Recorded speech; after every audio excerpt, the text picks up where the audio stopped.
Welcome to the Nest pregame show. We are here live on a Saturday night at MVP Arena for your 9-0 Albany Firebirds taking on the 2-9 Washington Wolfpack tonight.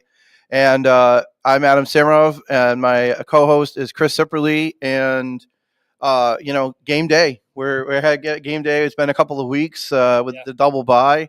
But people are hyped. There's a good attendance right now. You know, the parking garage was full getting in here. That's a good sign. I'm very ready happy to go. see it. Very, very busy behind us. If I had a minute, I'd roll up the curtains behind us, but it is a mob out there, so should be a good crowd. Then I'm very excited to see that. I was walking in. I walked in just a little bit ago, and there's a whole thing of motorcycles out there with the flames, and there's a veterans thing going on as well.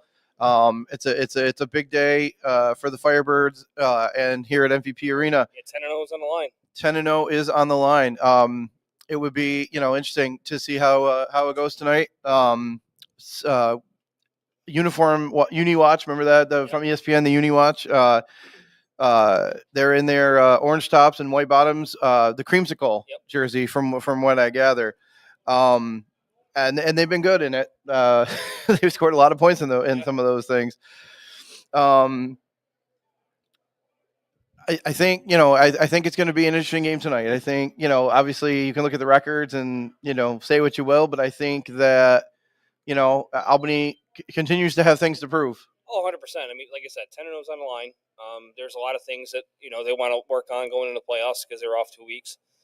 I'm sure that early on this game is going to be tight. It's just the way it's going to be, regardless of who your opponent is, because there's a feel out period.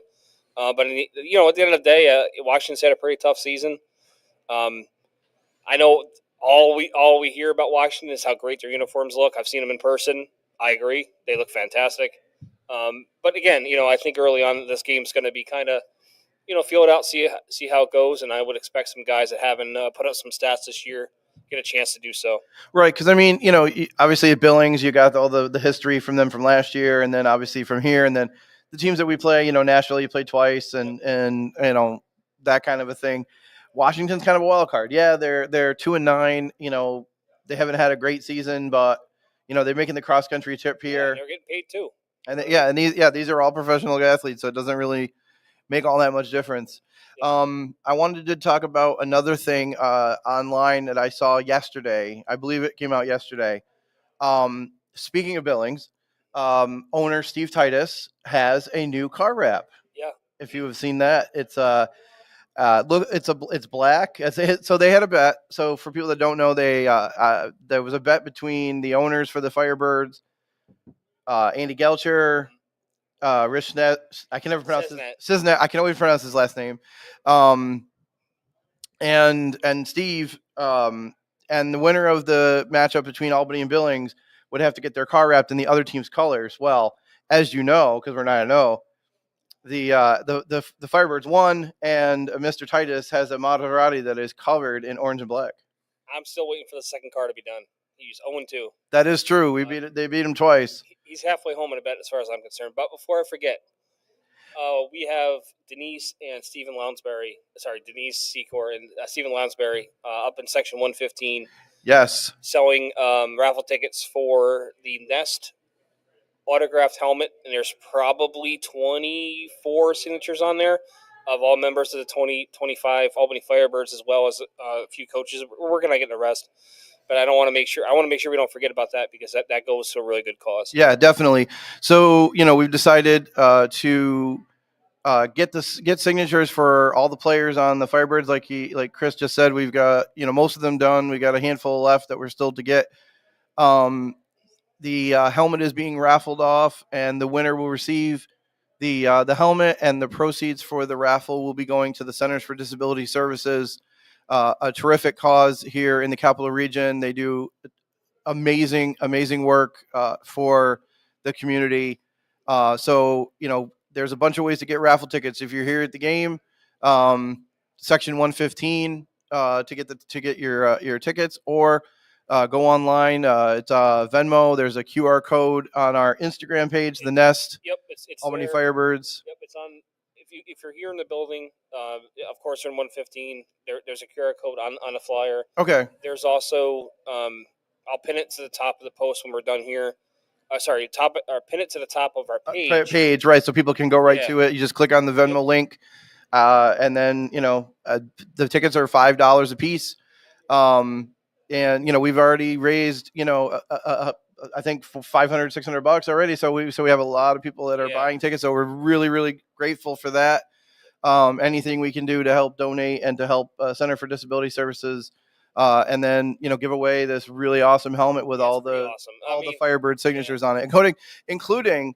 So yes, we have the players, but we also have Coach Ware's signature on it, Coach Cisse, Coach Hobbs. We have these, all the coach, some of the coaches as well. It's a huge piece of memorabilia. No, it's really cool because originally we were just going to give the helmet away, but it was suggested us we get a case for it. I put it in a case today. Looks fantastic. You sent me the picture, and I was like, "Ooh, that looks nice." I might have to buy a couple $100 worth of lottery ticket or raffle ticket to see if I can't keep it. Just keep it, right? It looks great. And again, thanks to everybody with the team. They've been really, really gracious with doing it. These guys can't wait to sign it. They go. We have our Monday shows, and we'll bring in a couple of guys, and then after we're done, we're like, "Hey, can you sign this for us?" And they're immediately like, "No problem, sure." They get a kick out of the fact that Zeke Rose decided to sign the visor. Yep. So that's a nice little piece of it. But these guys have been so outpouring with their time and their for anything that we've asked them to do. So we really, really appreciate everything they're doing for us. Yeah, without a doubt. And, hopefully the Albany Firebirds will kind of, treat them to a great game tonight. I would guess, definitely. So before we get really going into it, I wanted to, kind of talk about what to watch for tonight. The Wolfpack, like I said, coming in at 2-9.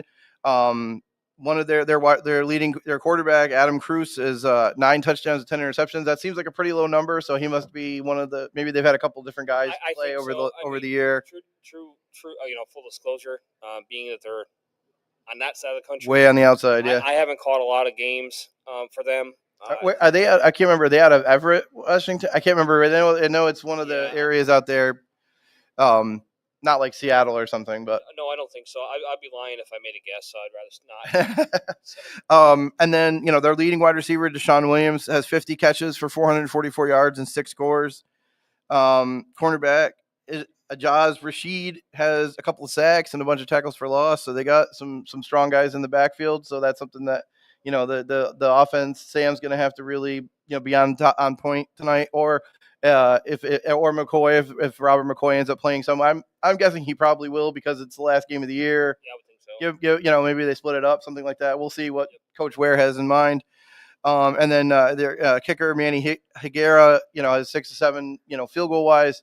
It's kind of funny. Like, he's a bigger guy, but he can swing the leg. Oh, so it's you see that in high school sometimes. You get the kid that's like number 65 and he's a lineman, but he's a hell of a kicker. It sounds like Washington has the same thing here. Yeah, no, he's had a real nice year. He had a drop kick for 4 points in I forget who they played last week. Oh my goodness! But anyway, he's a weapon, and looking through some of the roster, and we had seen that, on the defensive line, Antonio Simon. How does it pronounce his name? Probably Simley, I imagine. Yeah. He's had a nice season. He's put in 3 sacks. Again, when you're 2-9, it's hard to really look at the stats and say one thing or the other. I do think they're obviously going to be ready to go. I mean, they made the trip. And the thing is, too, like, some of those stats also read to me like they've had guys coming in and out. I think so. And so, you might not have the thing like Sam where he's got, whatever it is for his stats, or DB3, with 45 touchdowns or whatever. Yep. But again, like we kind of said before, before we got started, these guys are professionals too. So these guys are going to go out there in 15 minutes here when the game starts, and they're gonna fight like hell to try to get their 3rd win of the year and prevent Albany. We actually, during the Flock U show, I was at Scoops in Loudonville on Wednesday during the Flock U coaches show.